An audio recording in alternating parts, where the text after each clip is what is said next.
Belgium के अंदर क्या होता है, ऑब्वियसली एक रिजेंटमेंट क्रिएट हो रही थी, डच और फ्रेंच लोगों के बीच में भेदभाव क्रिएट हो रहा था, लड़ाई झगड़े बढ़ सकते थे, आगे जा सकते थे, बट इन्होंने बोला कि हम तो लेकर आएंगे मेजोरिटेरियन मेजर्स, जहां पर ये एक ऐसा विश्वास होता है कि majority community can rule in which ever way that it wants, कि क्योंकि हम मेजोरिटी में हैं, हम लोग ज्यादा नंबर्स में हैं, तो हम जिस भी तरीके से चाहें उस तरीके से हम रूल्स बनाएंगे, काम करेंगे, कोई भी लेवल अपनी दी गई पावर से ज्यादा पावर को एक्सरसाइज करने की कोशिश ना करे, नहीं तो बैलेंस बिगड़ जाएगा। हेलो स्टूडेंट्स, स्वागत है आप सभी का आज की हमारी इस क्लास में। This is your SST educator Ujjwala पुंज एंड आज हम लोग पढ़ने जा रहे हैं पावर शेयरिंग के हमारे बड़े ही प्यारे और बड़े ही इंटरेस्टिंग से चैप्टर को। मेरे हिसाब से बच्चों क्लास 10th का this is the easiest chapter two understand, तो पहले ही दिमाग में बिठा लो कि चीजें बहुत सिंपल हैं। एक बारी में अगर मेरी बात ध्यान से सुन ली तो सारी चीजें आज इस क्लास से सारी याद करके आप लोग जाओगे। ठीक है, हर एक चीज आपको समझ में तो आएगी ही, याद भी हो जाएगी। It is that simple, it is that easy. So basically ये चैप्टर जो है पावर शेयरिंग बात करता है कि पावर को शेयर क्यों किया जाना चाहिए, या फिर power sharing as an ideal क्यों बहुत ज्यादा इंपॉर्टेंट है। सिंपल सा एग्जांपल मैं आपको देती हूँ। जैसे अगर घर में, आपके घर के अंदर आप देखते हो मम्मी है, पापा है ना, बड़ा बहन भाई है, छोटा बहन भाई है, जो भी है, सारे लोग हैं। अगर कोई एक इंसान घर में हर डिसीजन लेगा तो गलत हो जाएगा, है ना। अगर सिर्फ पापा बताएंगे कि क्या करना है, क्या होना है, क्या होना है, गलत हो जाएगा। मम्मी भी बताएंगी, आपका भी कुछ कहना है, आपके भाई बहन का भी कुछ कहना है, सभी लोगों का कुछ ना कुछ कहना होगा। ऑब्वियसली आर्ग्यूमेंट्स होंगे, कुछ होंगे, लेकिन हर कोई अपनी बात तो आगे रख सकेगा।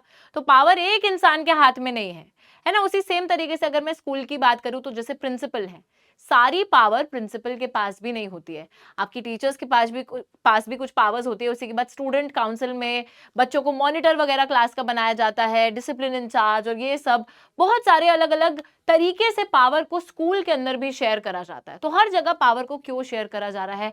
अगर पावर एक ही इंसान के हाथ में रहेगी तो क्या होगा? उससे खतरा होगा भाई, बहुत ही गलत होगा उससे। ठीक है, तो हमें ना हमेशा ऐसा लगता है कि अगर हम पावर को शेयर कर देंगे तो डिवाइड हो जाएगी पावर, जिसकी वजह से देश वीक हो जाएगा। पर ऐसा नहीं होता है बच्चों। पावर को शेयर करने से पावर डिवाइड जरूर होती है, बल्कि डिवाइड होने के साथ साथ वीक नहीं, बल्कि आपकी कंट्री स्ट्रांग हो जाएगी या फिर स्ट्रेंथन हो जाएगी।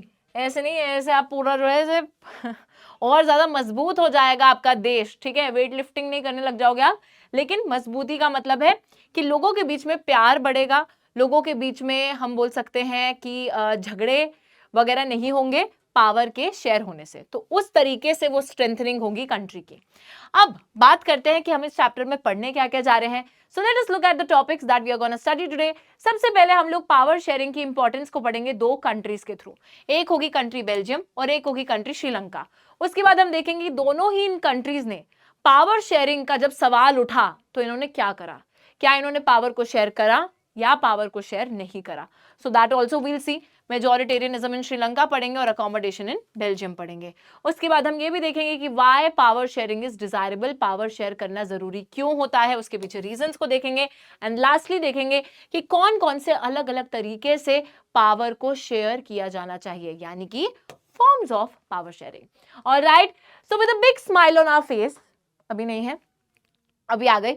सो with a big smile on our face फटाफट से इस चैप्टर को कर लेते हैं चालू और सबसे पहले आ जाते हैं अपने सबसे पहले कंट्री के ऊपर, विच इज बेल्जियम। बेल्जियम एक देश है जो कि यूरोप में मौजूद है और बेल्जियम की क्या खास बात है, चलिए देखते हैं। Belgium is a very small country in Europe और बच्चों हम लोग देखते हैं it is smaller in area than the state of Haryana. Haryana का जो इंडिया का स्टेट है उससे भी छोटा है Belgium. Borders with France, Netherlands, Germany and Luxembourg. तो बेल्जियम अपना जो बॉर्डर है, जो लैंड बाउंड्री है, वो शेयर करता है इन सभी देशों के साथ। एक जगह फ्रांस, एक जगह नेदरलैंड्स, एक जगह जर्मनी है, लग्जमबर्ग है। तो ये इसके बॉर्डरिंग नेशंस हैं। एंड इस कंट्री का जो एथनिक कॉम्पोजिशन है इज वेरी कॉम्प्लेक्स। वर्ड आ गया है एथनिक।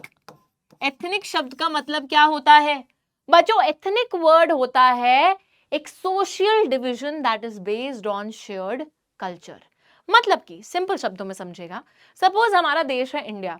ठीक है, इंडिया के अंदर अलग अलग भाषा बोलने वाले लोग, अलग अलग धर्म को मानने वाले लोग, अलग अलग संस्कृति का पालन करने वाले लोग आपको मिल जाएंगे। और हर एक अलग ग्रुप होता है। जैसे अगर मैं देखूं एथनिक कोई भी किसी भी बेसिस पे डिवीजन हो सकता है। जैसे मैं भाषा के बेसिस पे बात करती हूँ तो पंजाबी लोग हो गए, गुजराती हो गए, ठीक है, मराठी हो गए, तो ये अलग अलग एथनिक ग्रुप्स हो गए on the basis of language. Culture जो है वो लोगों का अलग होता है, कहीं पे कुछ अलग संस्कृति फॉलो हो रही है, नॉर्थ में अलग है, साउथ में अलग है, कहीं पे अलग है, तो वो कल्चर के बेसिस पे हो गए। रिलीजन के बेसिस पे हिंदू, मुसलमान, सिख, ईसाई, ये सब हो गए। तो अलग अलग बेसिस पे जो सोशल डिविजन्स होते हैं, जो कि क्रिएट होते हैं, अलग अलग ग्रुप्स फॉर्म होते हैं, that is what the word ethnic means. तो एथनिक का मतलब क्या होता है? A social division that is based on shared culture. ठीक है, किसी भी बेसिस पे हो सकता है ये सोशल डिविजन, लैंग्वेज, रिलीजन, आपका culture, any basis. Okay, alright, तो ये होता है एथनिक डिवीजन और इसी के बेसिस पे एथनिक ग्रुप्स होते हैं अलग अलग। अब बेल्जियम ऑल्दो एक बहुत ही छोटी सी कंट्री है, लेकिन बेल्जियम के अंदर जो एथनिक डिवीजन है वो बहुत कॉम्प्लिकेटेड है। किस बेसिस पे ये एथनिक डिवीजन है? तो बेल्जियम के अंदर आपको लिंग्विस्टिक बेसिस पे, यानी कि लैंग्वेज के बेसिस पे एथनिक डिवीजन देखने को मिलेगा।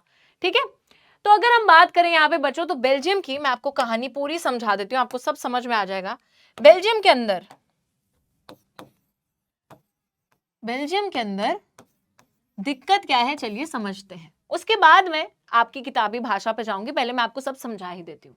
बेल्जियम के अंदर आपके 3 लैंग्वेज ग्रुप्स रहते हैं, एक है डच, एक है फ्रेंच और एक है जर्मन। ठीक है, तो बेल्जियम के अंदर 3 अलग भाषा बोलने वाले लोग रहते हैं। कुछ लोग डच बोलते हैं, डच भाषा बोलते हैं, कुछ लोग फ्रेंच भाषा बोलते हैं, कुछ लोग जर्मन भाषा बोलते हैं, और यही 3 अलग एथनिसिटीज हैं जो कि बेल्जियम में मौजूद है। अब दिक्कत क्या है? दिक्कत यह है कि जो डच लोग हैं इनका प्रपोर्शन देश में है 59%, जो फ्रेंच लोग हैं इनका प्रपोर्शन है 40%, और जर्मन स्पीकिंग लोग यहां पर सिर्फ 1% मौजूद है। तो हमें इससे क्या पता चला कि जब हम कंट्री की बात करते हैं, जब हम बेल्जियम कंट्री की बात करते हैं, तो कंट्री के अंदर मेजॉरिटी मतलब जो लोग नंबर्स में ज्यादा है, जो बहुसंख्यक है, वो है आपके डच। और माइनॉरिटी में कौन है? माइनॉरिटी में है आपके, वैसे जर्मन भी माइनॉरिटी में है, बट वैसे माइनॉरिटी में देखा जाए तो फ्रेंच ग्रुप देश में माइनॉरिटी में आपको दिख रहा है, नंबर्स में कम दिख रहा है, यानी कि अल्पसंख्यक। तो ये लोग बहुसंख्यक हैं डच, हु आर 59%, माइनॉरिटी में फ्रेंच पीपल है हु आर जस्ट 40%, और एक और ग्रुप है विच इज जर्मन, जो कि सिर्फ मात्र 1% है। दिक्कत अभी भी मैम आपने नहीं बताई। हाँ, तो दिक्कत ये है बच्चों कि यहाँ की जो कैपिटल है Brussels is the capital of Belgium. Brussels के अंदर सिनेरियो बिल्कुल उल्टा पुल्टा हो गया है। ब्रुसेल्स के अंदर डच कम्युनिटी सिर्फ 20% मौजूद है और फ्रेंच कम्युनिटी है यहां पर 80%। ठीक है, तो उलट पुलट हो गया। देश में जो मेजॉरिटी में थे वो यहां पे माइनॉरिटी हो गई, और देश में जो माइनॉरिटी में थे वो यहां पर मेजॉरिटी हो गई। और सोने पे सुहागा, अभी दिक्कत और बढ़ेगी। इस देश में फ्रेंच कम्युनिटी को सारे के सारे जो बेनिफिट्स थे इकोनॉमिक डेवलपमेंट के या फिर पढ़ाई लिखाई के, वो सारे फायदे मिल जाते हैं, जो कि डच लोगों को चीज बिल्कुल रास नहीं आती, बिल्कुल भी पसंद नहीं आती है कि भाई ये क्या हो रहा है, इन लोगों को सारा फायदा क्यों मिल रहा है, हमें क्यों नहीं फायदा मिल रहा है। तो बच्चों इसी वजह से इस देश के अंदर लड़ाई झगड़े वाली सिचुएशन इमर्ज हो रही होती है, कॉन्फ्लिक्ट वाली सिचुएशन आने वाली होती है, बिकॉज फ्रेंच लोगों को सारे फायदे पहले मिलने लग गए थे और डच लोगों को फायदे नहीं मिल रहे थे। ऐसा इसलिए था क्योंकि French people were more rich and more powerful. Okay, this was the complete scenario. फटाफट से देखो, किताबी भाषा में भी एक बारी देख लेते हैं। तो 59% जो डच पॉपुलेशन है वो फ्लेमिश रीजन में रहती है, 40% जो फ्रेंच पॉपुलेशन है वो वेलोनिया रीजन में रहती है, रिमेनिंग 1% पॉपुलेशन जर्मन बोलती है। वहीं पे ब्रुसेल्स के अंदर कैपिटल सिटी में 80% लोग फ्रेंच है, 20% लोग डच स्पीकिंग लोग हैं। तो यहाँ पे मैप में भी आपको ये चीज देखने को मिलेगी। ये जो है ना छोटू सी जगह, ये है आपका ब्रुसेल्स। क्या है ये? This is Brussels. और ब्रुसेल्स में हमने देखा ही था कि हमारे जो डच हैं दे आर जस्ट 20%, एंड जो हमारे फ्रेंच हैं, फ्रेंच यहाँ पर हैं 80%। वहीं पर आपका ये वाला जो रीजन है, this entire region, this is the Walloon region, या फिर इसको वेलोनिया भी बुलाते हैं। इस क्षेत्र में आपके कौन से लोग रहते हैं? यहाँ पर देखो, वेलून रीजन में आपके फ्रेंच स्पीकिंग पॉपुलेशन रहती है, फ्रेंच लोग रहते हैं। ये वाली जो पॉपुलेशन है ये है फ्लेमिश, ये रीजन ब्लू कलर वाला है फ्लेमिश रीजन। इस क्षेत्र में आपके डच स्पीकिंग पॉपुलेशन रहती है, और ब्रुसेल्स में तो आपको पता ही है। और ये वाला जो रीजन है यहाँ पर आपके जर्मन स्पीकिंग पॉपुलेशन रहती है। तो इस तरीके से यहाँ का एथनिक डिवीजन है। अगर ये क्वेश्चन पूछ लिया जाए कि how can you say that the ethnic division of Belgium is complex या complicated, so you just have to tell this very simple thing कि कंट्री में Dutch people are in a majority 59%, they live in the Flemish region. French people are in a minority, which is 40%, and they live in Wallonia. Whereas in the capital city, the Brussels, which is the capital of Belgium, here Dutch people are just 20% and French people are 80% of the population in Brussels. Now, problem ये है कि minority French तो हैं, लेकिन ये ज्यादा rich हैं, ये ज्यादा पावरफुल हैं, and that is why Dutch लोगों को ये पसंद नहीं है. डच लोग इन्हें रिजेंट करते हैं, इनके खिलाफ जाते हैं, उन्हें अच्छे नहीं लगते ये. Who got the benefit of economic development and education much later. तो जब आर्थिक विकास हो रहा है देश में या फिर पढ़ाई लिखाई की जब बात आती है तो सारे फायदे पहले फ्रेंच लोगों को मिलते हैं, डच लोगों को मिलते नहीं है वो फायदे, and that is why Dutch लोगों को फ्रेंच कम्युनिटी पसंद नहीं है ना. रिजेंटमेंट क्रिएट हो रही है, एक भेदभाव उनके बीच में, दूरी क्रिएट हो रही है. This led to tensions between the Dutch speakers and the French speaking communities during the 1950s and the 1960s. तो 1950s और 60s के दौरान इसी रीजन की वजह से फ्रेंच और डच के बीच में भेदभाव क्रिएट होता है. एंड सबसे ज्यादा टेंशन कैपिटल सिटी ब्रुसेल्स में थी. क्यों? क्योंकि यहां पर जो कम्युनिटी रिच और पावरफुल है वो यहाँ पे मेजोरिटी में थी. कुछ भी हो सकता था यहाँ पे बच्चों. डच लोग अपनी मेजॉरिटी का फायदा उठाकर पूरे देश पे दबदबा भी जमा सकते थे, या फिर फ्रेंच लोग अपने रिच और पावरफुल होने का फायदा उठाकर देश पे दबदबा एस्टैब्लिश कर सकते थे. लेकिन हुआ क्या? तो यहाँ पे हुआ क्या, ठीक है, जरा उस चीज को भी जान लेते हैं कि यहाँ पर होता क्या है. देखो, मैं आपको समझाती हूँ कि यहाँ पर होता क्या है. पहले हम वही जानेंगे फिर हम आगे बढ़ेंगे, ठीक है. देखिए, तो बेल्जियम के अंदर होता क्या है ना बच्चों कि यहाँ के जो लीडर्स थे वो काफी समझदार थे. श्रीलंका पे बढ़ने से पहले मैं आपको बेल्जियम की पूरी कहानी सुना देती हूँ. बेल्जियम के अंदर क्या होता है, ऑब्वियसली एक रिजेंटमेंट क्रिएट हो रही थी, डच और फ्रेंच लोगों के बीच में भेदभाव क्रिएट हो रहा था, लड़ाई झगड़े बढ़ सकते थे, आगे जा सकते थे. But the people and basically the leaders of Belgium were very smart. They were smart enough to see कि अगर ऐसी लड़ाई झगड़े बढ़ते रहे तो आगे चल के देश टूट सकता है, बिखर सकता है, खटास जो है ये लोगों के बीच में और भी ज्यादा बढ़ सकती है ना, और जिससे पूरे देश का ही नुकसान होगा. तो व्हाट दे डिड वाज, इन लोगों ने कॉन्स्टिट्यूशन को अमेंड करा. ठीक है, so constitution of Belgium was amended. Constitution of Belgium was amended. कितनी बारी अमेंड करी गई ये आप लोग मुझे कमेंट्स में बताएंगे, ठीक है. कितनी बारी कॉन्स्टिट्यूशन में चेंजेस लाए गए, how many times changes were brought about in the constitution of Belgium, ताकि एक अकोमोडेटिव स्ट्रक्चर पे पहुंचा जा सके. या आप लोग मुझे बताओगे. आपके ऑप्शंस है एक बारी, ऑप्शन नंबर 2 है 2 बारी, ऑप्शन नंबर 3 है 3 बारी, या फिर ऑप्शन नंबर 4 है 4 बारी. Do let me know in the comments कि बेल्जियम की कॉन्स्टिट्यूशन में कितनी बारी चेंजेस लाए गए. और ये चेंजेस इसलिए लाए जा रहे थे ताकि बेल्जियम के अंदर एक अकोमोडेटिव स्ट्रक्चर को लाया जा सके. अकोमोडेटिव स्ट्रक्चर का मतलब क्या होता है बच्चों? अकोमोडेशन प्रोवाइड करना. सपोज आपका एक छोटा सा घर है, उसमें आप 2 लोग रहते हो और आपके रिश्तेदार आ रहे हैं, तो आपको उन्हें अपने घर में अकोमोडेट करना है. तो आप क्या करोगे? नीचे गद्दे वद्दे लगा दोगे उनको जगह देने के लिए, उनको स्थान देने के लिए उस जगह पर. सेम मतलब है अकोमोडेशन का. इट मींस किसी को स्थान देना, सभी को एक ही जगह पर रखना, ठीक है, उन्हें प्यार से रखना एक ही जगह पर. तो बेल्जियम के अंदर जितनी भी कम्युनिटीज हैं उन्हें एक ही देश का हिस्सा बनाकर उसी देश में रखना वाज अकोमोडेशन. और उसी के लिए, मतलब सभी लोगों को एक देश का हिस्सा बनाकर रखने के लिए बेल्जियम की कॉन्स्टिट्यूशन को अमेंड करा गया और यहाँ के लीडर्स कुछ चेंजेस लेकर आए. The first change was that constitution prescribes number of Dutch and French speaking ministers will be equal in the central government, so that no single community can make decisions unilaterally. Central level पर देश में हमें पता है सभी को कि Dutch लोग ज्यादा नंबर्स में थे, फ्रेंच लोग कम थे, लेकिन स्टिल सेंट्रल लेवल पे दोनों ही कम्युनिटीज के मिनिस्टर्स को बिल्कुल बराबर कर दिया गया। बोला गया कि अगर जो मिनिस्टर्स हैं सरकार में, अगर डच बोलने वाले 20 लोग हैं तो फ्रेंच बोलने वाले मिनिस्टर्स भी 20 ही होंगे, ना एक कम ना एक ज्यादा, जितने वो हैं उतने ही वो भी होंगे, ताकि कोई भी नतीजा कल को एक ही कम्युनिटी द्वारा ना लिया जाए। यूनिलैटरली का मतलब होता है सिर्फ एक के द्वारा ना लिया जाए, कि ये नहीं कि कल को कोई नतीजा आ रहा है तो सिर्फ डच उस नतीजे को लिए जा रहे हैं या सिर्फ फ्रेंच उस नतीजे को ले रहे हैं। तो कोई भी जब नतीजा आएगा दोनों कम्युनिटीज की सहमति होनी चाहिए, मिलकर उन्हें उस नतीजे को लाना है। That is why central level पर दोनों कम्युनिटीज के मिनिस्टर्स को बराबर कर दिया गया। Very good, very nice step. Next thing is state governments are not subordinate to the central government. Second चीज ये बोली गई कि आपकी जो राज्य सरकार है, जो स्टेट गवर्नमेंट है, वो सेंट्रल गवर्नमेंट के नीचे नहीं आएगी, उसके सबऑर्डिनेट नहीं होगी। मतलब कि ये नहीं होगा कि सेंटर जो जो बोलता जाए स्टेट हंजी हंजी करके उसको मानता चला जाएगा। That will not be the case. Centre अपना काम करे, स्टेट अपना काम करेगा, ठीक है। सबका एक अपना सेपरेट दायरा होगा और सेंटर को बहुत सी अपनी पावर्स भी स्टेट गवर्नमेंट को ट्रांसफर करनी पड़ेंगी ताकि स्टेट गवर्नमेंट भी स्ट्रांग बन पाए। तो this was the second step that was taken. Third चीज जो यहां पर करी जाती है वो थी कि ब्रुसेल्स के अंदर भी एक अलग से गवर्नमेंट आती है। ब्रुसेल्स क्या था? Capital city. और एक सेपरेट गवर्नमेंट यहां पर आता है।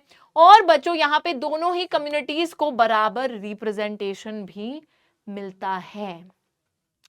तो सेंट्रल लेवल पे जिस तरीके से डच लोगों ने अपना हाथ आगे बढ़ाया था, सेम उसी तरीके से स्टेट लेवल पे ब्रुसेल्स में भी, जहां पे फ्रेंच लोग ज्यादा थे डच कम थे, स्टिल यहां पर बराबर रिप्रेजेंटेशन कर दिया गया कि जितने फ्रेंच लोग उतने ही डच लोग। तो यहाँ पे फ्रेंच लोगों ने अपना हाथ आगे सेम उसी तरीके से बढ़ाया। और लास्ट चीज है which is like the most unique feature, this last thing is actually the most unique thing that is only in Belgium.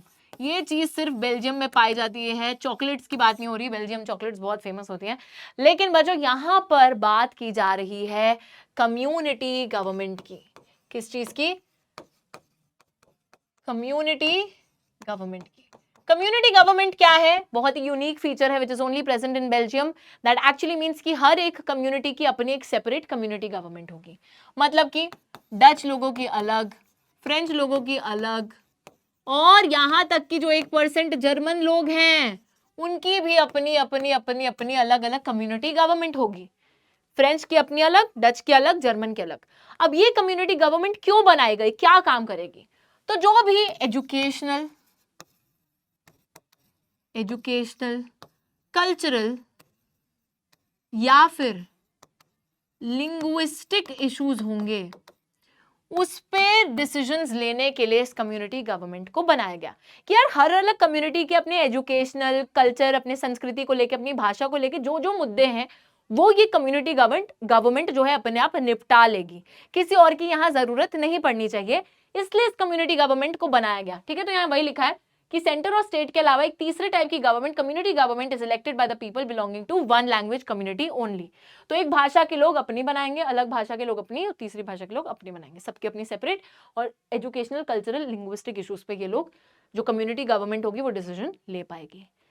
सारी लड़ाई की जड़ ही खत्म कर दी कि भाई लड़ोगे तो किस बेसिस पर लड़ोगे, कि तुम्हें बराबर रिप्रेजेंटेशन नहीं मिली, कि तुम्हें बराबर पावर नहीं मिली, तो ये लो पावर ही शेयर कर दी, सभी को बराबर पावर दे दी कि कल को झगड़े का कोई पॉइंट ही ना हो, कल को किसी के बीच में किसी चीज पे कॉन्फ्लिक्ट ही ना आ सके। एंड बच्चों that is how the Belgian leaders accommodated all the different people who were living in Belgium. Belgium का इशू तो सॉल्व हो गया, इन्होंने तो पावर को शेयर कर दिया, किस्सा खत्म। लेकिन वहीं पर यहां ना जो श्रीलंका थी, श्रीलंका के अंदर भी आप देखोगे एक बहुत ही सिमिलर प्रॉब्लम थी, और श्रीलंका ने उस प्रॉब्लम के साथ कैसे डील करा, late us look at that. अब श्रीलंका पे आ जाते हैं। सभी को पता है कि लंका वही जगह जहां पर रावण जो है हमारी सीता माता को उठा कर ले गया था। बट बात यहाँ पे उस रामायण की नहीं हो रही है बच्चों, बात यहाँ पे एक अलग ही किस्से की हो रही है, श्रीलंका की इंटरनल प्रॉब्लम की हो रही है। श्रीलंका एक आइलैंड है, आइलैंड तो आप सभी को पता है, एक देश है जो कि एक आइलैंड है, मतलब चारों तरफ पानी से घिरा है, जैसे लंका है चारों तरफ इसके पानी है, आइलैंड है। एंड ये हमारे सदर्न कोस्ट तमिलनाडु से थोड़े से किलोमीटर ही दूर है। तो यहाँ पर तमिलनाडु है और तमिलनाडु से थोड़ा सा किलोमीटर दूर ही श्रीलंका पाया जाता है। बहुत अच्छी बात है, हमारा सदर्न नेबर है, इंडिया का सदर्न हमारा पड़ोसी है, दक्षिणी पड़ोसी है, सदर्न नेबर है, क्या है, श्रीलंका। अब देखिए श्रीलंका की अगर मैं बात करूं तो यहां पर 2 करोड़ लोग रहते हैं और डाइवर्स पॉपुलेशन है। डाइवर्स पॉपुलेशन का मतलब है काफी भिन्न भिन्न प्रकार के यहाँ पर भी लोग रहते हैं। तो श्रीलंका के अंदर भी आपको एथनिक डिवीजन मिलने वाला है और ये एथनिक डिवीजन यहाँ का भी काफी कॉम्प्लिकेटेड होने वाला है।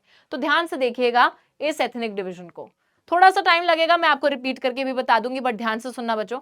अब यहाँ पे भी लैंग्वेज के बेसिस पे 2 ग्रुप्स हैं। एक ऐसे लोग हैं जो सिन्हाला भाषा बोलते हैं और एक ऐसे लोग हैं जो तमिल भाषा बोलते हैं। सिन्हाला भाषा बोलने वाले लोग 74% में है, मतलब कि सिन्हाला यहां पर मेजॉरिटी में है, यानी कि बहुसंख्यक रूप में ज्यादा नंबर्स में मौजूद है। वहीं पे जो तमिल्स हैं, तमिल्स यहां पर माइनॉरिटी में है। माइनॉरिटी का मतलब क्या है कि तमिल्स की जो पॉपुलेशन है वो काफी कम है, विच इज ओनली 18%।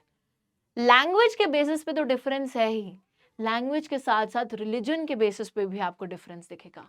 मेजरली जो भी सिन्हाला भाषा बोलने वाले लोग हैं वो बुद्धिस्ट हैं, यानी कि वो बुद्धिज्म में मानते हैं।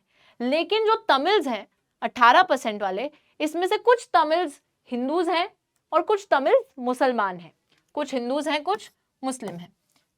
अब देखो तमिल्स के अंदर एक और डिवीजन है। कुछ तमिल्स हैं जो कि ओरिजिनली श्रीलंका को ही बिलोंग करते हैं, जिनको हम श्रीलंकन तमिल्स बोलते हैं, यानी कि जो यहाँ के नेटिव्स हैं। नेटिव का मतलब क्या है, जिनकी जो पीढ़ियां भी हैं वो पीढ़ियां भी श्रीलंका में ही रहती थी और वो भी श्रीलंका में ही रहते, तो they originally belong to Sri Lanka only, which is 13% of the Tamils. तो बाकी जो 5% तमिल्स हैं वो कौन है, वो है इंडियन तमिल्स। बच्चों जब हमारे यूरोपियंस का कॉलोनियल रूल चल रहा था तो बहुत से जो ब्रिटिशर्स थे उन्होंने क्या करा, उन ब्रिटिशर्स ने हमारे इंडियंस को अलग अलग प्लांटेशंस में भेज दिया था अपना काम करवाने के लिए। तो उन्होंने उस टाइम पे बहुत सारे इंडियंस को लेबर बनाकर प्लांटेशन पे काम करने के लिए श्रीलंका भी भेजा। तो बहुत सारे इंडियंस जो श्रीलंका गए वो वहां पे बस भी गए, वहीं पे रह गए, ठीक है। तो बहुत सारे ऐसे तमिल्स जो कि इंडिया से गए तो थे उस टाइम पे, ओरिजिनली इंडिया को बिलोंग करते थे, बट रह गए श्रीलंका में ही, और फिर उनके आगे जो पीढ़ियां हैं वहीं पैदा होती रही, तो वो लोग बन गए इंडियन तमिल्स, जिनके फोर फादर्स, जिनके जो पूर्वज हैं वो इंडिया से आए थे as plantation workers. These are 5% of the Tamil population. तो तमिल पॉपुलेशन समझ में आप लोगों को आ गई होगी। बाकी पॉपुलेशन की भी मैं बात करती हूँ, तो यहाँ पे अगर हम थोड़ी सी मैथ्स बिठाएंगे तो 8% अभी भी रहता है। तो बाकी जो है यहाँ पे क्रिश्चियंस हैं, Christians are 7% of the population, जो कि कुछ हमारे सिन्हालाज हैं और कुछ हमारे तमिल्स भी हैं उसमें से। और वहीं पर जो 1% पॉपुलेशन रह गई, बच गई, वो 1% लोग ऐसे हैं श्रीलंका के अंदर जो कि रीजनल भाषाओं में बात करते हैं, लोकल लैंग्वेजेस में बात करते हैं। सो ये पूरा आपको जो है यहाँ पे मैथ्स बिठाओगे तो 8% प्लस ये 18 प्लस 74, ये टोटल आपका 100% हो जाएगा। ये बच्चों हमारे श्रीलंका की एथनिक कॉम्प्लिकेशन है। आपको क्या लग रहा था सिर्फ बेल्जियम के अंदर ही कॉम्प्लिकेटेड है? श्रीलंका के अंदर और भी कॉम्प्लिकेटेड है। तो यहाँ पे धर्म के बेसिस पे भी, भाषा के बेसिस पे भी, हर बेसिस पे यहाँ डिविजन्स चल रहे हैं।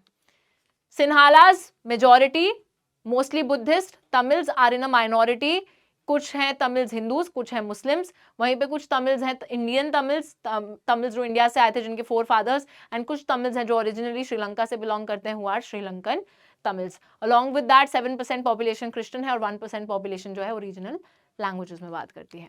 Alright, this is the ethnic composition of Sri Lanka. कल को क्वेश्चन आ जाता है तो लिख डालने का, टेंशन नहीं लेने का।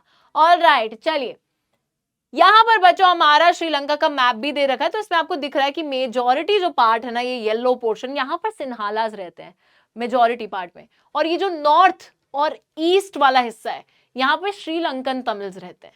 श्रीलंका के जो तमिल्स है वो रहते हैं यहाँ पर। ऑलराइट, अब जरा आ जाते हैं कि श्रीलंका के अंदर क्या करा जाता है। ओके, बहुत ही नीचे आ गए हम।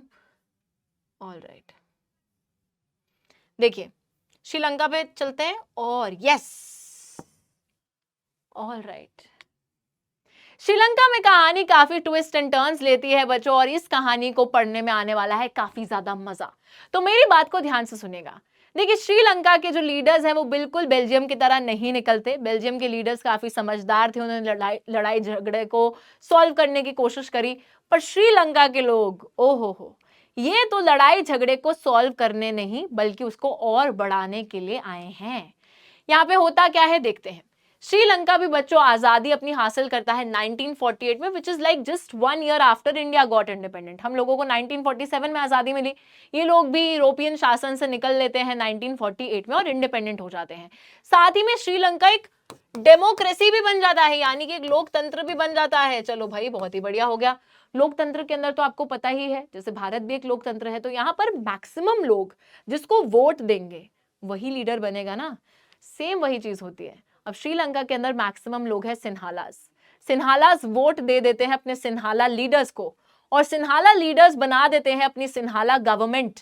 लेकिन वो जो सिन्हाला गवर्नमेंट है, चाहे वो डेमोक्रेटिकली इलेक्टेड ही थी, लेकिन वो सिन्हाला गवर्नमेंट कोई शांति और प्यार दिखाने नहीं आई है, बल्कि वो सिन्हाला गवर्नमेंट एक के बाद एक फेंक देती है यहां पर मेजॉरिटेरियन मेजर्स को। तो सिन्हाला गवर्नमेंट बी लाइक कि आज ऑमलेट नहीं बनाऊंगा, आज तहल का ऑमलेट बनाऊंगा। तो इन्होंने क्या तहल का ऑमलेट बनाया देखो। उससे पहले यहाँ पे पढ़ो, सिन्हाला कम्युनिटी ने अपनी डोमिनेंस, अपना प्रभुत्व अपने देश पर एस्टैब्लिश करने की कोशिश करी, क्योंकि वो मेजॉरिटी में थे। ये जो डेमोक्रेटिकली इलेक्टेड गवर्नमेंट थी, ये मेजॉरिटेरियन मेजर्स को लेकर आती है। क्या होते हैं ये मेजॉरिटेरियन मेजर्स? व्हेन आई से the word majoritarian,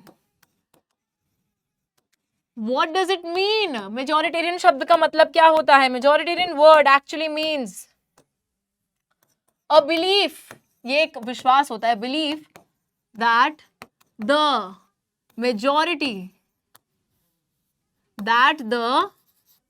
majority community can rule in whichever way that it wants by disregarding the wishes and needs of minority community. तो बच्चों, तहल का ऑमलेट कैसे बना रहे हैं? इन्होंने बोला कि हम तो लेकर आएंगे मेजॉरिटेरियन मेजर्स, जहां पर ये एक ऐसा विश्वास होता है कि majority community can rule in whichever way that it wants, कि क्योंकि हम मेजॉरिटी में हैं, हम लोग ज्यादा नंबर्स में हैं, तो हम जिस भी तरीके से चाहें उस तरीके से हम रूल्स बनाएंगे, काम करेंगे, और जो माइनॉरिटी है उनकी विशेष, उनकी उम्मीदें, उनकी नीड्स, उनकी जरूरतें, हर चीज को हम दरकिनार कर देंगे, हम डिसरिगार्ड कर देंगे, सुनेंगे ही नहीं। एक कान से सुन के दूसरे कान से निकाल देंगे, हमें सुनना ही नहीं है, हमें उनके लिए काम ही नहीं करना, हमें सिर्फ अपनी मेजॉरिटी कम्युनिटी के लिए काम करना है।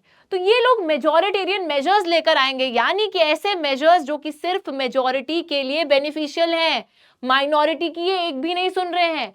क्या है ये मेजॉरिटेरियन मेजर्स? लेट अस सी। बहुत ही ज्यादा इंपॉर्टेंट है, बोर्ड एग्जाम के लिए ये क्वेश्चन बार बार पूछा जाता है कि what were the majoritarian measures brought about by the Sinhala government in Sri Lanka, या फिर जो डेमोक्रेटिकली इलेक्टेड गवर्नमेंट थी श्रीलंका की, वो कौन से मेजॉरिटेरियन मेजर्स लेकर आती है। आपको ये 3 पॉइंट्स उसमें याद रखने हैं।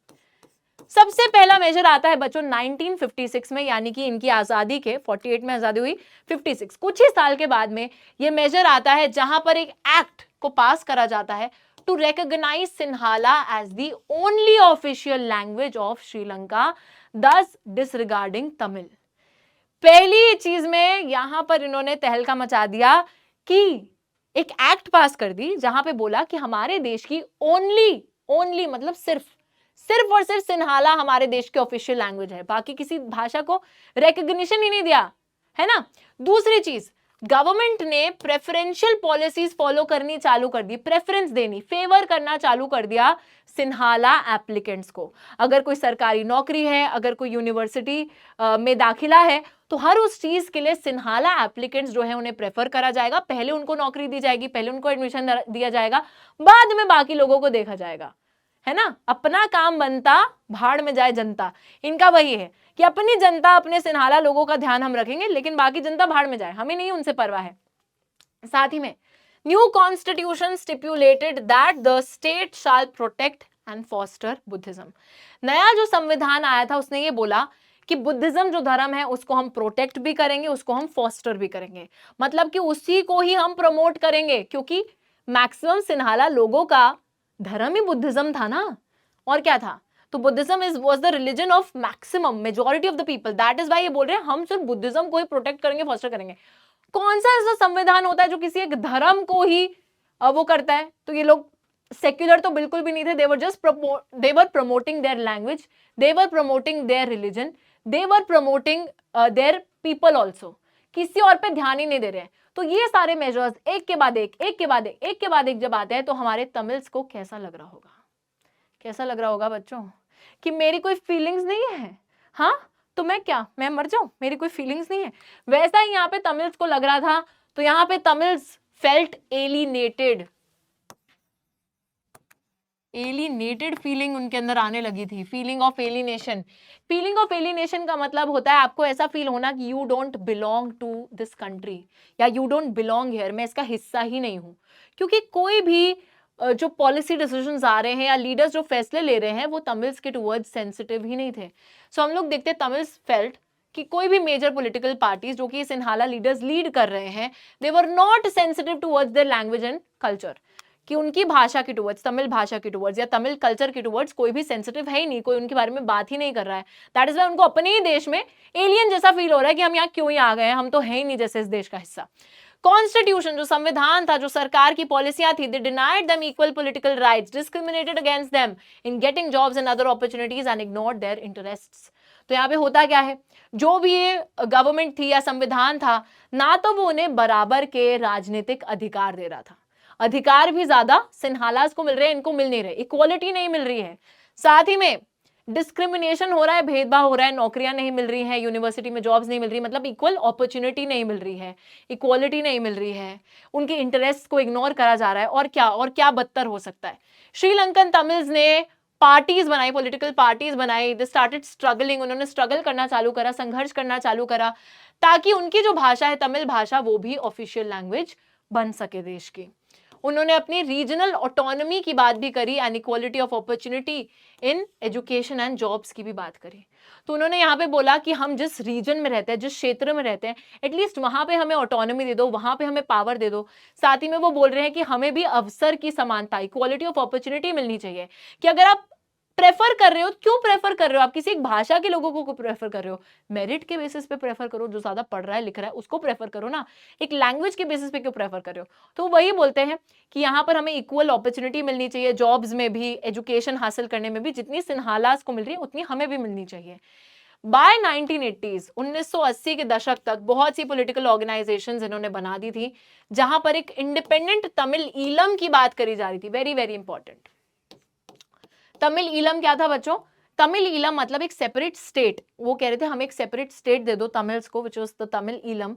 उसकी डिमांड रखते हैं कि जिस रीजन में हमारी पॉपुलेशन रहती है, मतलब जो नदर्न पार्ट है और जो ईस्टर्न पार्ट है श्रीलंका का, जहां पे ये तमिल्स रह रहे थे, वो बोलते हैं एटलीस्ट उस क्षेत्र में तो हमें ऑटोनॉमी दे दो, वहां तो हमें पावर दे दो, वहां तो हमें एक सेपरेट स्टेट बनाने दो। बट ऑब्वियसली हमारे जो सिन्हालास हैं बच्चों, वो इनकी एक नहीं सुनते, कुछ नहीं सुनते, वो इग्नोर करते हैं बिल्कुल इनको, क्योंकि लीडर सेंसिटिव है ही नहीं ना, तभी तो वो मेजॉरिटेरियनिज्म फॉलो कर रहे हैं।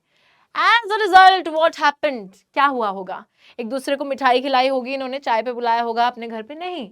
तो यहाँ पे डेफिनेटली बच्चों ये जो टेंशन है दोनों ही कम्युनिटीज के बीच में, ये जो टेंशंस हैं, ये जो डिस्ट्रस्ट है दोनों ही कम्युनिटीज के बीच में, ये रूप ले लेता है कॉन्फ्लिक्ट का, लड़ाई झगड़े का, और यही कॉन्फ्लिक्ट तब्दील हो जाती है सिविल वॉर में।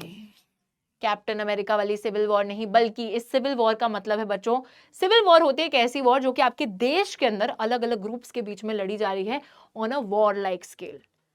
ठीक है, वर्ल्ड वॉर नहीं है, पर देश के अंदर ही वॉर लाइक सिचुएशन आ गई है, दो कम्युनिटीज भिड़ रही हैं आपस में, तो सिविल वॉर आती है। सिविल वॉर के आने की वजह से बहुत से लोग मारे जाते हैं, सिर्फ तमिल्स नहीं, सिन्हालास भी उतने ही मारे जाते हैं। बहुत से लोगों को देश छोड़ के रेफ्यूजी की तरह भागना पड़ता है, रेफ्यूजी बन जाते हैं, मारे भी गए, रेफ्यूजी भी बन गए। देश की इकोनॉमिक पॉलिटिकल स्थिति बहुत ही ज्यादा खराब हो गई, एक सेटबैक पूरे देश को फेस करना पड़ता है। तो यहाँ से हम क्या सीखें? हम ये सीखे बच्चों कि पावर को शेयर करना कितना ज्यादा जरूरी है। अगर आपको अपने देश की पॉलिटिकल स्टेबिलिटी को मेंटेन करना है, अगर आप चाहते हैं कि आपके देश में कॉन्फ्लिक्ट जैसी सिचुएशन ना आए, अगर आपके देश में खून खराबा ना हो, क्योंकि अल्टीमेटली क्या हुआ, ऐसा तो नहीं है कि लड़ाई झगड़े होने के बाद में सिर्फ तमिल्स लोगों को उसका प्रभाव झेलना पड़ा। सिन्हालाज ने भी उतना ही झेला है, वो भी मरे, उनको भी रेफ्यूजी बनना पड़ा, है ना। तो दोनों ही कम्युनिटीज के लिए वो चीज गलत ही हो जाती है, सभी को उसका प्रभाव बराबर झेलना पड़ता है।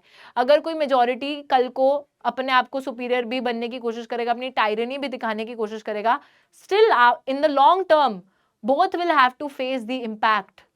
ठीक है, दोनों पे ही बराबर प्रभाव पड़ेगा। यहां पर हमें यही चीज सीखने को मिलती है। This is actually the prudential reason for power sharing. मैंने आपको दो चीजें यहाँ पे समझा दी हैं।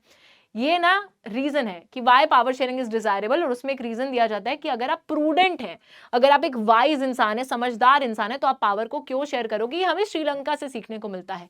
तो पावर शेयरिंग अच्छी इसलिए because it helps to reduce the possibility of conflict between social groups. लड़ाई झगड़े की पॉसिबिलिटी, अवसर ही मत दो लड़ाई को होने का, पहले ही पावर शेयर कर दो ताकि कल को लड़ाई हो ही ना। उस टेंशन को जो पनप रही है लोगों के बीच में, उसको खत्म कर दो यार पहले ही, ताकि लड़ाई तक बात जाए ही ना, है ना। तो कॉन्फ्लिक्ट की पॉसिबिलिटी को ही रिड्यूस करने के लिए हम पावर को शेयर करते हैं, क्योंकि जब कॉन्फ्लिक्ट होगी तो इससे वायलेंस होगी, वायलेंस होगी तो इंस्टेबिलिटी, यानी कि पूरा पॉलिटिकल ऑर्डर खराब हो जाएगा, स्थिर हो जाएगा। एंड इसी वजह से स्टेबिलिटी ऑफ पॉलिटिकल ऑर्डर को मेंटेन करने के लिए हम लोग पावर को शेयर करते हैं। क्योंकि अगर मेजॉरिटी टायरेंट बन जाएगी, एक तानाशाह की तरह मेजॉरिटी सिर्फ अपना राज चलाने लगेगी, तो ये सिर्फ माइनॉरिटी के लिए गलत नहीं होगा। माइनॉरिटी तो झेलेगी ही उसका प्रकोप, लेकिन उसी के साथ साथ it will ultimately bring ruin, it will bring ruin to the majority as well. जो मेजॉरिटी अभी बहुत चौड़े में सिर्फ अपने लिए लॉज कानून बना रही है ना, अपना फायदा देख रही है, कल को इन द लॉन्ग रन उससे भी वही प्रकोप झेलना पड़ेगा जो कि माइनॉरिटी झेल रही है। श्रीलंका में क्या हुआ, यही तो हुआ। अल्टीमेटली लोग मरे तो सिर्फ तमिल्स थोड़ी मरे, सिन्हालास भी मरे, है ना। तो रूइन पूरे देश को, वो रूइन की सिचुएशन झेलनी पड़ेगी, हर किसी को झेलना पड़ेगा। तो इसी वजह से पावर को शेयर करो, this is what the prudential reason says. और एक और रीजन होता है जिसके लिए हम पावर को शेयर करते हैं, which is the moral reason. अब बच्चे, ये जो मॉरल रीजन है ये क्या बोलता है? मॉरल रीजन बोलता है, जैसे बचपन से हमें सिखाया जाता है ना कि झूठ बोलना गलत चीज है, सच बोलो, सच बोलना अच्छी बात है, खाना शेयर करो अपने दोस्तों के साथ में, अगर आप नहीं शेयर करते तो यू आर नॉट, काइंडनेस सिखाई जाती है कि वो एक अच्छी चीज है, बुरी चीज, चोरी करना बुरी चीज है। तो इस तरीके से कि क्या अच्छा है क्या बुरा है हमें बचपन से सिखाया जाता है। और उसी सेम तरीके से पावर को शेयर करना is a value, it is something that is morally good, ये हमें बताया जा रहा है। तो power sharing is good for democracies, it is the very spirit of a democracy. एक लोकतंत्र की तो वेरी स्पिरिट है पावर को शेयर करना। बच्चों, एक लोकतंत्र किस उस पे बना होता है कि सभी को बराबर राइट्स दिए जाएं, सभी को इक्वालिटी दी जाए, सभी को डिग्निटी दी जाए, सभी को बराबर इज्जत दी जाए, कि कोई चाहे अमीर है गरीब है कुछ भी है, चाहे किसी भी स्टेटस से आता है, किसी भी बैकड्रॉप से आता है, सभी को बराबर पॉलिटिकल राइट्स दी जाती हैं, सभी को समान माना जाता है थ्रू द कॉन्स्टिट्यूशन, डेमोक्रेसी का जो संविधान होता है उसके थ्रू। तो यहाँ वही बात करी जा रही है कि जब डेमोक्रेसी एक आइडियली वैसा है जिसमें सभी को बराबर माना जाता है, it is the very spirit, सभी के साथ बराबर पावर शेयर करी जाती है, तो power sharing is the very spirit of a democracy. That is what is being said. Democratic rule involves sharing of power with those who are affected by its exercise and who have to live with its effects. मतलब the people. तो democratic शासन से affect कौन हो रहा है? लोग affect होते हैं। इफेक्ट के साथ रहना किसको पड़ता है? लोगों को पड़ता है। तो सभी के साथ पावर बांटो। People have a right to be consulted on how they are to be govern. लोगों के पास ये अधिकार है कि उनसे सहमति ली जाए कि उन्हें गवर्न कैसे होना है, क्योंकि लोग ही अल्टीमेटली वो हैं जहां से पावर आ रही है। They are the source of all the power in a democracy. वही अपने लीडर्स को चुन रहे हैं, वही उनको बना रहे हैं लीडर।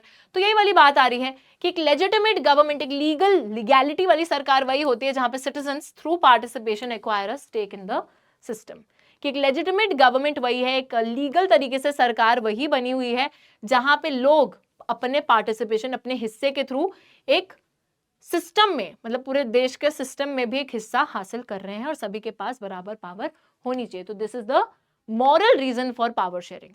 प्रूडेंशियल की भी बात कर ली, मॉरल की भी बात कर ली। अब लास्ट टॉपिक पर आते हैं इस चैप्टर के, विच is the forms of power sharing, यानी कि किस अलग अलग तरीके से हम पावर को शेयर कर सकते हैं, या फिर सिंपल वर्ड्स में बोले तो different ways to share power, अलग अलग तरीके से पावर को बांटना।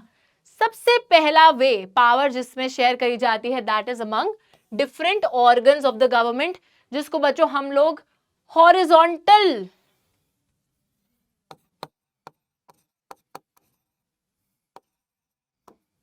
इसको यहां पे ही लिख देती हूं मैं, इसको हम लोग horizontal form of power sharing भी बुलाते हैं। हॉरिजॉन्टल लाइन देखी होगी आप लोगों ने, कैसी होती है हॉरिजॉन्टल लाइन? हॉरिजॉन्टल लाइन कुछ इस प्रकार होती है, राइट? ऐसे लेटी हुई लाइन को हम हॉरिजॉन्टल लाइन बोलते हैं। Horizontal form of power sharing का मतलब है कि एक ही लेवल पे आपने अलग अलग जो गवर्नमेंट के ऑर्गन्स हैं उनको पावर दी है। गवर्नमेंट के ऑर्गन्स क्या होते हैं? हार्ट, लंग्स, किडनी, नहीं वो नहीं, इंसान के नहीं, सरकार के ऑर्गन्स होते हैं हमारा लेजिस्लेचर जो लॉज बनाता है, एग्जीक्यूटिव जो लॉज को इंप्लीमेंट करता है, एंड जुडिशरी जो कि हमारी न्यायपालिका है। तो गवर्नमेंट की ये सारे ऑर्गन्स को बच्चों अलग अलग पावर जरूर दी जाती है, बट सभी को सेम लेवल पे रखा जाता है कि कल को कोई भी लेवल अपनी दी गई पावर से ज्यादा पावर को एक्सरसाइज करने की कोशिश ना करे, नहीं तो बैलेंस बिगड़ जाएगा। तो इस बैलेंस को मेंटेन करने के लिए अगर कोई भी इंसान अपनी दी गई पावर से ज्यादा एक्सरसाइज करेगा तो बाकी दोस्त को रोक लेंगे, क्योंकि बाकी दोस्त पे चेक रखने के लिए बिठाए गए हैं उसी सेम लेवल पे, ठीक है? So that is why it is known as the horizontal form of power sharing, और इसको system of checks and balances भी बोला जाता है, क्योंकि इसमें बैलेंस मेंटेन करके रखा जाता है और हर ऑर्गन एक दूसरे पे चेक रख के बैठा है। सिंपल सी बात है, देखो हॉरिजॉन्टल डिस्ट्रीब्यूशन ऑफ पावर, ताकि none of the organs can exercise unlimited power. जिसको जितनी पावर मिली है उतनी ही पावर यूज करनी है। दी गई पावर से ज्यादा एक्सरसाइज करोगे तो बाकी दो तुम्हें चेक रखेंगे, तुम्हें रोक लेंगे। बैलेंस ऑफ पावर मेंटेन होता है और इसी को चेक्स एंड बैलेंसेस का सिस्टम बोला जाता है। नेक्स्ट तरीका है पावर शेयर करने का एट डिफरेंट लेवल्स, जिसको हम लोग एक तरीके से vertical form of power sharing भी बोलते हैं। वर्टिकल फॉर्म, वर्टिकल फॉर्म का तो बच्चों आपको मतलब पता ही है। वर्टिकल लाइन क्या होती है? इस तरीके की लाइन, देखो इसके लिए कोई नहीं, यहां पे वो कर लेते हैं।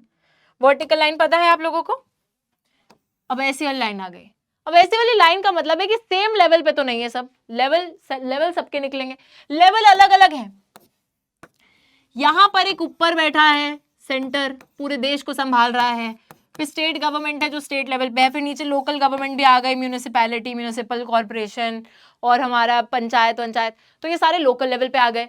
अलग अलग लेवल है, हर लेवल की अपनी जिम्मेदारी है। सेंटर देश का ध्यान रख रहा है, स्टेट अपने स्टेट तक सीमित है, लोकल लेवल से अपने उस लोकल एरिया तक सीमित है। तो जनरल गवर्नमेंट होती है पूरे देश के लिए, गवर्नमेंट होती है रीजनल लेवल पर भी, जिसको फेडरल गवर्नमेंट बोला जाता है। तो बच्चों जिस भी देश में पावर को डिवाइड किया जा रहा है अलग अलग लेवल्स में, ठीक है, जहां मिनिमम 2 लेवल्स एग्जिस्ट कर रहे हैं कि सेंटर भी है, स्टेट भी है, और भी लेवल्स हो सकते हैं एक्सेट्रा, बट जहां मिनिमम 2 लेवल्स हैं उसको आप फेडरल गवर्नमेंट बोलोगे। और नेक्स्ट चैप्टर आपका फेडरलिज्म ही होगा सिविक्स का, जो कि हम पढ़ेंगे भी, याद रखिएगा। इसी vertical form of power sharing को, डिफरेंट लेवल्स पे पावर शेयरिंग को, या फिर federal government, it is all the same, these are the same things, ठीक है। मिनिमम 2 लेवल्स जहां रहेंगे वो हो गया आपकी फेडरल गवर्नमेंट। बहुत सी ऐसी कंट्रीज है जहां पे कोई स्टेट गवर्नमेंट होती नहीं है, या फिर अगर स्टेट गवर्नमेंट होती भी है तो स्टेट गवर्नमेंट को सारी सेंटर की बात माननी पड़ती है।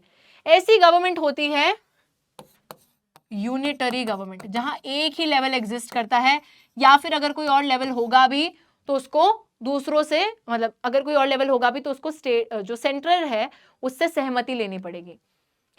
But in those countries like ours, हमारे देश जैसी कंट्रीज भी होती हैं जहां पे कॉन्स्टिट्यूशन क्लियरली पावर्स लिख के देता है अलग अलग लेवल्स की। सिंपल सी बात है, यूनिटरी गवर्नमेंट वो है जहां से एक ही लेवल एग्जिस्ट करता है, फेडरल गवर्नमेंट वो है जहां पे मिनिमम 2 या 2 से ज्यादा लेवल्स एग्जिस्ट करते हैं, जैसे इंडिया है, इंडिया में सेंटर भी है, स्टेट भी है, और एक और लेवल हमने लोकल भी बना रखा है, और हर लेवल की जो पावर है वो संविधान में क्लियरली मेंशन करी गई है, ठीक है। Same principle can be extended to levels of government lower than the state government such as the municipality. तो और भी आप लेवल्स बनाते रहो, लेकिन मिनिमम 2 तो होते ही हैं। हमारे देश में जैसे लोकल लेवल पे भी हमने पावर को बांटा है, और इसी को हम लोग वर्टिकल डिवीजन ऑफ पावर भी बोलते हैं, या वर्टिकल फॉर्म, या डिफरेंट लेवल्स। ठीक है, तो ये सारा हमारा फेडरल गवर्नमेंट सब कुछ वही है। ये second form of power sharing है। तीसरा तरीका जिससे पावर को शेयर करा जाता है, that is between different social groups like the different religious and linguistic groups. अब देश के अंदर जो भिन्नता है उसके बीच में भी पावर को बांटना काफी ज्यादा जरूरी है। अभी देखा आपने बेल्जियम के अंदर पावर को बांटा गया ना, हर अलग कम्युनिटी को दिया गया पावर को। कैसे बांटा गया था? कम्युनिटी गवर्नमेंट के थ्रू। कहाँ है कम्युनिटी गवर्नमेंट? यहाँ पे लिखा है कम्युनिटी का, हाँ ये रहा, सबसे पहले लिखा है कम्युनिटी गवर्नमेंट इन बेल्जियम। तो बच्चों community government in Belgium is actually a very good example of this, जहाँ पे हर एक लैंग्वेज कम्युनिटी को ये आज़ादी दे दी कि आप अपनी अपनी कम्युनिटी गवर्नमेंट बनाओ, और उसको बनाने से आपने हर लैंग्वेज कम्युनिटी जो है ना, हर वो एथनिक ग्रुप को पावर दे दिया है। सिमिलरली इंडिया के अंदर जो अलग अलग कास्ट ग्रुप्स थे, जो काफी टाइम तक डिस्क्रिमिनेशन झेलते आ रहे थे, उन सभी कास्ट ग्रुप्स को रिजर्वेशन दी गई है, जिसको सिस्टम ऑफ रिजर्व्ड कॉन्स्टिट्यूएंसीज बोला जाता है। और हम लोग देखते हैं कि जो सोशली वीकर सेक्शंस है हमारे समाज में, जो एक तरीके से बहुत कमजोर वर्ग है ना, वीकर सेक्शंस जो रहे हैं थ्रू आउट हिस्ट्री हमने देखा है, और महिलाएं भी हैं उसमें, एससीज, एसटीज, ओबीसीज भी हैं, तो इन सभी को ही हम लोग रिजर्वेशन देते हैं under the system of reserved constituencies. और बहुत बारी सरकारी नौकरी में, यूनिवर्सिटी में एडमिशन में जो सरकार के होते हैं, और पॉलिटिक्स के अंदर भी इनको रिजर्वेशन दी जाती है। इन सभी सोशल ग्रुप्स को इसलिए रिजर्वेशन दी जाती है क्योंकि हमें इनको अपलिफ्ट करना है ना, इनको एम्पावर करना है, क्योंकि बहुत समय तक इन्होंने वो झेला है, डिस्क्रिमिनेशन झेला है, तो उनको एम्पावर करने के लिए इनके साथ भी पावर बांटी जाती है। तो this type of arrangement is meant to give space in the government and administration to diverse social groups. अलग अलग सोशल ग्रुप्स को पावर आपने बांट दी ताकि किसी को भी एलिनेटेड फील ना हो, जैसे तमिल्स को श्रीलंका में हो रहा था, जैसे तमिल्स को लग रहा था कि हमारे लिए तो सरकार कुछ कर ही नहीं रही है, बुराई करे जा रही है, बट ऐसा हमें फील नहीं होने देना है। दैट इज वाई ये जो अलग अलग सोशल ग्रुप्स हैं इनको पावर दी जाती है, और इस मेथड से माइनॉरिटी कम्युनिटीज को भी सशक्त बनाया जाता है, उन्हें भी एम्पावर करा जाता है, उन्हें भी फेयर शेयर ऑफ पावर मिलती है। उसके बाद लास्ट टाइप की पावर शेयरिंग आती है among political parties, pressure groups and movements. देखो अब यहाँ पे क्या बात हो रही है कि with in a democracy citizens must have the freedom to choose among various contenders for power. This takes the form of competition among different parties. अब हमारे देश में हम देखते हैं बिल्कुल आज़ादी है, कोई भी लोग पार्टी बना सकते हैं, पार्टीज जो है कंटेस्ट कर सकती है इलेक्शंस को, और जीत भी सकती हैं अगर उन्हें लोगों का समर्थन मिले तो। और लोगों के पास भी पूरी आज़ादी है, ऐसे नहीं कि आपको कोई पकड़ के चल इस पार्टी को वोट देनी है, ऐसे तो नहीं करेगा। ठीक है, तो आपके पास भी पूरी आज़ादी है कि आप देखो, परखो, समझो किस पार्टी को आपको वोट देना, आपकी मर्जी है, आप उसे वोट दीजिए। ठीक है, नहीं भी वोट देना तो नोटा पे प्रेस करके आइए, आपके पास पूरी आज़ादी है। तो कंपटीशन होता है पॉलिटिकल पार्टीज के बीच में सत्ता को जीतने के लिए। इन द लॉन्ग रन हम लोग देखते हैं बच्चों, कभी भी ऐसा नहीं होगा कि एक ही पार्टी जीतती जा रही, जीतती जा रही, जीतती जा रही है। अभी भी इंडिया में पता है एक अलायंस है जो कि शासन कर रही है, which is the NDA alliance. ये अलायंस है, पार्टी भी, सबको लगता है बीजेपी का रूल चल रहा है, नहीं, एक अलायंस है। अलायंस क्या होता है? ग्रुप जो आपने पहले से ही बना के रखा है ताकि आपको बाकी पार्टीज के भी वोट्स मिल जाएं, सीटें मिल जाएं। तो NDA is the national democratic alliance and इसका हिस्सा है बीजेपी, और अभी ये एनडीए अलायंस रूल कर रही है इन इंडिया। हम लोग देखते हैं पावर को डिफरेंट पॉलिटिकल पार्टीज के बीच में शेयर करा जाता है, जो कि अलग अलग विचारधारा के होते हैं, जिसमें अलग अलग सामाजिक तबके शामिल होते हैं, और लॉन्ग रन में आपको यही चीज देखने को मिलेगी। कभी भी ऐसे नहीं होगा कि एक ही पार्टी है वो बार बार जीतती जा रही है, फिर तो कुछ झोल है, फिर तो कुछ दिक्कत है, बिकॉज लोगों के बच्चों ओपिनियंस और वो सब चेंज होते रहते हैं। अगर एक पार्टी को मैंने आज वोट दिया, वो पार्टी कल को अच्छा काम नहीं कर रही, तो मैं उसको नहीं दूंगी वोट, मैं किसी और को दूंगी। तो लोगों के ओपिनियंस ऐसे ही चेंज होते रहते हैं। ठीक है, दैट इज व्हाई हम लोग देखते हैं कि in the long run power is shared by different political parties as well. एक ऐसा भी समय था कि कांग्रेस पार्टी कितने टाइम तक जीतती रही, क्योंकि कोई और उसके मुकाबले में थी नहीं पार्टी, लेकिन फिर कांग्रेस का भी डाउनफॉल आया, और उस टाइम पे 1990s के दशक में कोalition गवर्नमेंट का दौर चला, जहां पे कोई भी एक पार्टी मेजोरिटी हासिल नहीं कर पाती थी, तो बहुत सारी पार्टीज को फिर मिलकर अपनी पावर जोड़कर गठबंधन की सरकार बनानी पड़ती थी, और फिर पावर में आना पड़ता था। ठीक है, तो ये सब भी हमने देखा है। Sometimes this can be direct, कभी कभी क्या होता है, 2 और more पार्टीज, जब अलायंस होता है जो प्री फॉर्म्ड होता है, मतलब मैंने पहले से 3 पार्टीज का ग्रुप बना रखा है, और उन्हीं के साथ ही मैं इलेक्शन लड़ने गई हूँ, पहले से ही बना रखा है, तो दैट इज एन अलायंस। कोalition क्या होता है? कोalition इज जब आपके पास पूरा इलेक्शन हो गए, वोट वगैरह सबके आ गए, सीटें पता चल गई कितनी कितनी जीती है, पर किसी को मेजोरिटी नहीं मिली, किसी को भी फुल मेजोरिटी नहीं मिली, तो फिर मैं ढूंढ रही हूँ यार तुम आ जाओ मेरे साथ, तुम मेरे साथ गठबंधन की सरकार बना लो। जो बाद में इलेक्शन के बाद आपने जो ग्रुप फॉर्म करा, दैट इज अ कोalition, ताकि आप पावर में आ सको। लेकिन इलेक्शन से पहले ही जो आपने एक ग्रुप फॉर्म करके रखा है, दैट इज एन अलायंस। जैसे कांग्रेस पार्टी भी बच्चों यूपीए जो अलायंस है, यूनाइटेड प्रोग्रेसिव अलायंस, उसका हिस्सा है, तो ये प्री फॉर्म्ड होते हैं। लेकिन इलेक्शन के बाद में जब आप दूसरों के साथ मिल रहे हो, वो होता है गठबंधन, तब होता है कोalition। तो कभी कभी डायरेक्ट चीज हो सकती है, टू और मोर पार्टी जो अलायंस बन के इलेक्शंस कंटेस्ट करती है, और अगर उनके अलायंस जीतती है तो वो they form a coalition government in the share power. In a democracy we find interest groups. साथ ही में बच्चों प्रेशर ग्रुप्स और मूवमेंट्स की भी बात कर लेते हैं। बहुत से ऐसे लोग होते हैं जो इलेक्शन में डायरेक्ट हिस्सा नहीं लेते, बट स्टिल अगर उन्हें अपनी मांगे मनवानी है, हमारी मांगे पूरी करो, तो वो इसके लिए बिल्कुल आंदोलन कर सकते हैं, मूवमेंट्स कर सकते हैं, प्रेशर ग्रुप की तरह एक्ट कर सकते हैं। कि जैसे कल को फार्मर्स हैं, आपने देखा फार्मर्स कितनी बारी जो किसान होते हैं वो अपनी बातें मनवाने के लिए आंदोलन सड़कों पर उतर आते हैं, बातें मनवाते रहते हैं, तो वो इनडायरेक्टली गवर्नमेंट को प्रेशराइज करना चाहते हैं कि वो उनकी बातें सुने, माने। सिमिलरली और भी अलग अलग ट्रेडर्स हो सकते हैं, उनको शायद अपनी कोई डिमांड मनवानी हो, या कोई भी इंटरेस्ट ग्रुप हो सकता है, प्रेशर ग्रुप हो सकता है, जो कि इनडायरेक्टली प्रेशराइज करके गवर्नमेंट को अपनी डिमांड मनवाना चाहता है। तो उनको भी पावर दी गई है, आप भी करो जो आपके मन में आता है, ठीक है। इसी के साथ बच्चों सारे फॉर्म्स ऑफ पावर शेयरिंग हो जाते हैं कंप्लीट। आई होप कि आपको ये चैप्टर बहुत अच्छे से समझ में आ गया होगा। समरी की अगर मैं बात करूं तो यहाँ पे बेसिकली हमने दो कंट्रीज की बात करी, one was Belgium and one was Sri Lanka. हमेशा लाइफ में बेल्जियम की तरह बनना यार, श्रीलंका बिल्कुल वही बात का बतंगड़ बना दिया उन्होंने। अगर वो भी सॉल्व कर देते तो शायद उनके देश में भी इतना हंगामा नहीं आता। लेकिन बेल्जियम काफी समझदार निकला, इन्होंने अपने देश की जो भी छोटी मोटी सी दिक्कतें थी, जो भी टेंशन इरप्ट हो रही थी, उसको सॉल्व करने की कोशिश करी, अकोमोडेशन लाई, और उससे सारे लोग मिलजुल कर प्यार से रह रहे हैं। और पता है इसी के साथ बेल्जियम में हम लोग देखते हैं कि ईयू ने हेडक्वार्टर्स भी चूज करा, किसको, ब्रुसेल्स को, तो वो वाली चीज भी हुई। तो काफी इन्होंने प्यार वगैरह दिखाया, वर्ल्ड में इनको काफी सराहना मिली कि वाओ वाओ बेल्जियम ने क्या काम करा है, बट श्रीलंका ने वहीं पे बिल्कुल तेल का ऑमलेट बना दिया। और उसी के साथ बच्चों हम लोगों ने ये भी देखा कि पावर को क्यों शेयर करना चाहिए, मॉरल रीजन क्या है, प्रूडेंशियल रीजन क्या है, अलॉन्ग विद दैट किस किस अलग अलग तरीके से पावर शेयर करी जा सकती है, हॉरिजॉन्टल तरीके से, वर्टिकल तरीके से, और डिफरेंट सोशल ग्रुप्स को पावर दी जा सकती है, डिफरेंट पॉलिटिकल पार्टीज को पावर देते हैं, प्रेशर ग्रुप्स को देते हैं। तो ये सारे डिफरेंट वेज है जिससे कि पावर को शेयर करा जाता है, ताकि किसी को भी ये ना लगे कि I am not a part of this nation, या फिर मेरे पास पावर नहीं है। सभी को पावर दी जाती है, सभी को बराबर पावर दी जाती है, ताकि सारे लोग प्यार से, खुशहाली से एक ही देश का हिस्सा बन के रह सकें।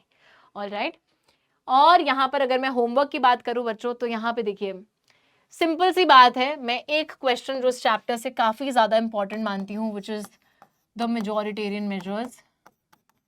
तो मेजोरिटेरियन मेजर्स का जो क्वेश्चन है, इसको आप लोग लर्न कीजिए, ये आपका होमवर्क है, इसको आप जरूर करके आइए। और उसी के साथ दूसरी चीज है accommodation principles, accommodative principles of Belgium, जो भी अकोमोडेशन जिस प्रिंसिपल से लेकर आए थे वो सारी चीजें। और थर्ड क्वेश्चन जो कि काफी ज्यादा इंपॉर्टेंट है, list down the different forms of